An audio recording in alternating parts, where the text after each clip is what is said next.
Hey guys, welcome back to my channel.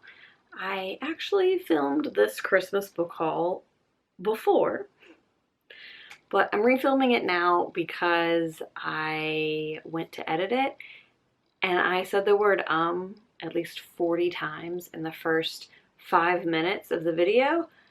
It was making me crazy, so I could not imagine anyone sitting through that video. So here we are again. I'm going to show you the books that I received for Christmas and talk you through the different categories, whatever. I didn't ask for a whole lot of books for Christmas in 2019 because I am trying to read down my physical TBR, and Christmas is typically the time when I end up just basically screwing my goal for the year. But this year I really wanted to put money in the hands of independent bookstores, and this was a great opportunity to do that. So I made two lists. One was through Malaprops, which is an independent bookstore out of Asheville, North Carolina. It is my absolute favorite independent bookstore ever, and I cannot wait until I can step foot back in Malaprops to shop. Hopefully 2021. The other one was through Blackwell's for the UK editions, and Blackwell's is a great bookstore in the UK that factors international shipping into the cost of their books, so you don't feel like you're paying for books and then a large international shipping cost. That worked out great for my mom, who typically tries not to pay shipping, so, you know, kind of fooling her a little with that. But both are incredible bookstores, and I was happy to put my money in their pockets instead of in a crazy billionaire's pockets. Let's get into the books, and we'll start with the books that I actually got for Grayson. So these are children's books. Obviously, my son is going to be 8 months old on the 1st of January, so, you know, if you're looking for kids books for that age. I am no expert on what is age appropriate. We just read what we like to him. The first one is actually one that I got for him. Didn't come from my mom. This is Goodnight Rainbow Cats, and he loves cats. Like, could care less about any other animal, but loves cats. Every time he sees one of the cats, he gets super excited. If he sees a picture of a cat, he gets super excited. So I thought this was right up his alley, and I love that it's also, you know, dealing with colors and everything. The cool thing is that at the end you get all the little windows where the cats have gone in for the night, and then look how cute they are all sleeping. I just think he's gonna love this. We haven't read it to him yet, but maybe tonight. Then I got a book that just spoke to me, which would be Snail Crossing. We have two other books that are about snails. They are the like Escargot series. They're hilarious. My husband thinks they're strange, but I think they're hilarious. This one is about a snail that's crossing the road to a cabbage patch. And my favorite thing is that in the middle of this book at one point he just stops and has a tea party with some ants inside of his shell. So it's a book about a snail in which he has a tea party. I feel like this was written for me to read to my child, so I'm very excited about this one, as silly as it sounds. The other three are all from the Think, Touch, Learn series. These two are animal books, so wild animals, farm animals, and they are books with like cutouts, so very tactile, but they also have little descriptor words down here so that you can kind of talk about the different things that describe these animals, which I think is really cute. These are slightly older. I think they do say 2 to 4 as the age, so books that he can grow into, but I do still think that the tactile aspect of this will really appeal to him. This one from that series is definitely one we'll hold on till he's a little older, because it has little parts that move around, which I think is absolutely adorable. I've never seen this in a book. But so, for instance, this one, there's a little hard hat that she's handing him, and then you fit it over here on his head, if I can get it there. There we go. Fit it over here on his head, which I just think is so precious. And it does that throughout the book, so like you move around the little scoop on the dig. digger, and then you move around some different blocks and things like that. I just thought this was precious, and once he's old enough to handle this, I think he'll really enjoy it. There were two books in the stack of books that I got for Christmas that I already have read. The first one is All Systems Red by Martha Wells. This is the first in the Murderbot series.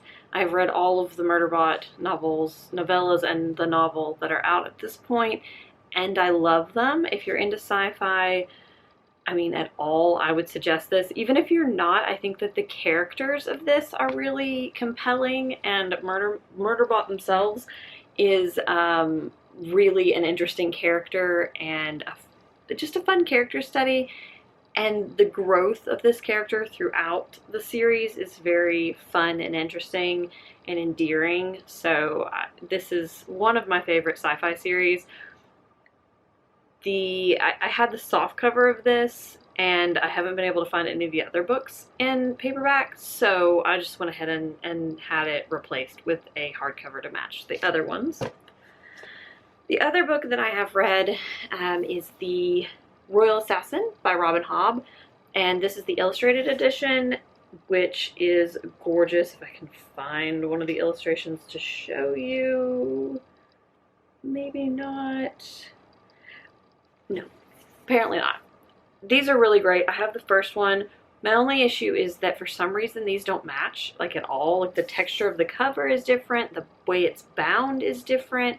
Obviously the inside matches, but for some reason the outside doesn't, which I find really odd and frustrating. So there is that.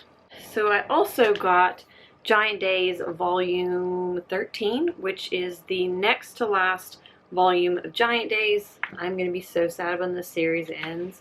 I just think the art style of this is gorgeous. I am so invested in the character stories, and this has been my favorite graphic novel series of any graphic novel series that I have read. So yeah, this is the next to last volume. I need to get my hands on the 14th volume, and then I will be finishing this out, sadly. Then I got a book that I have been highly anticipating. Everyone on Bookstagram is talking about how charming and adorable this is, and that is The House in the Cerulean Sea by T.J. Klune. I've actually never read anything by T.J. Klune, which I think he is a pretty why can't I say that word? Nope, gonna stop. He's written a lot of books. But this sounds adorable. It's essentially about a caretaker of magical children, I believe, and in this faraway home, and they send somebody to kind of check on the children, and there's a charming, heartwarming romance between the two characters. And yeah, I have just been hearing nothing but amazing things, and this is actually going to be the first book I pick up in 2021, because let's just start it off with something just heartwarming and wonderful. The next book is Hieroglyphics by Jill McCorkle. Jill McCorkle is a Hollins author, which is the women's college that I went to, and I have loved everything I've read of hers.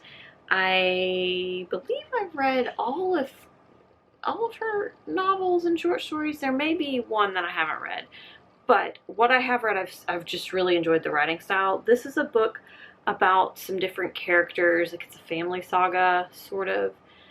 My understanding is that it's about a couple who are kind of reminiscing about their childhoods or about their parents. They both lost a parent at an early age, and so it's about the memories that they keep, the things that are important to them, something like that. So this sounds really interesting, and I plan to read it in January as well. Then I picked up 3 Georgette Eyre books. I read a Christmas short story collection by her a few years ago, and I really enjoyed how just like cozy it was. And that was something that I really wanted to have on my shelf, and I feel like it's kind of a gap. Plus, I don't have a lot of romance on my shelves either.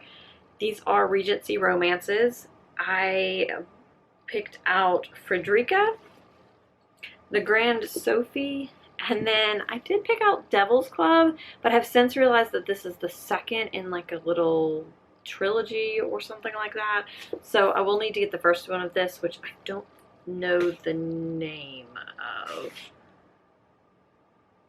Yeah, I'm not sure what the name of the first one is, but all of these I am very excited to get cozy with this year. And then another auto-buy author for me is Janie Chang, who wrote Three Souls and Dragon Springs Road. And this is her newest book that came out last year called The Library of Legends. I actually have no idea what this is about. I just will read anything that she writes because she's an amazing writer. And I have not been disappointed at all by anything she's written. So this is some kind of historical novel set in Asia. That's all I know. I'm looking forward to this though. And then I picked up The Great Offshore Grounds, which was longlisted for the National Book Award. That's where I heard about this book. And I believe this is a family saga sort of situation too, where these siblings are coming together to do like a treasure hunt or something for their inheritance. Sounds wonky and weird, but also sounds like the kind of thing that I would really get into. So this one got added to the list. And then a memoir that I have been really wanting to read is Here for It by R. Eric Thomas. And this is a queer memoir or essay collection. I believe it's an essay collection, but it is memoir-esque. Yes, essay collection about his life. So I have heard nothing but great things about this. I will probably actually listen to this on audiobook, but I knew I would want to own it as well. So yes. And then last but absolutely not least, I picked up the rest of Bernardine Evaristo's books in these gorgeous UK paperbacks. These are the most beautiful books. I am so excited to read these. I loved Girl, Woman, Other so much, and I have heard nothing but amazing things about Mr. Loverman, which I will probably be the next one of hers that I read, and I just felt like I needed to have them all and read them all. So I have Mr. Loverman, Soul Tourist, The Emperor's Babe, and Blonde Roots. So I know a little bit about each of these, but not a whole lot, not enough to give you really a synopsis or anything. But this is just me continuing on with Bernardine Evaristo's back list. That is it. Those are the books that I received for Christmas. I am hoping to get to as many of these in like the first quarter of the year as possible. I'll talk about this in another video, but one of my goals is to try to read books as I acquire them, just because then I read them when I'm most excited about them, and I feel like I enjoy books most when I do that. So I'm going to try to do that with these. I do have plans to read at least 3 of them in the first month of the year, which is great. So yeah, that is it. I hope you guys enjoyed this, and let me know if you got any great books for Christmas or Kwanzaa or Hanukkah. I would love to hear what you got, what you're excited to read in the coming months, and I will see you guys next time. Bye!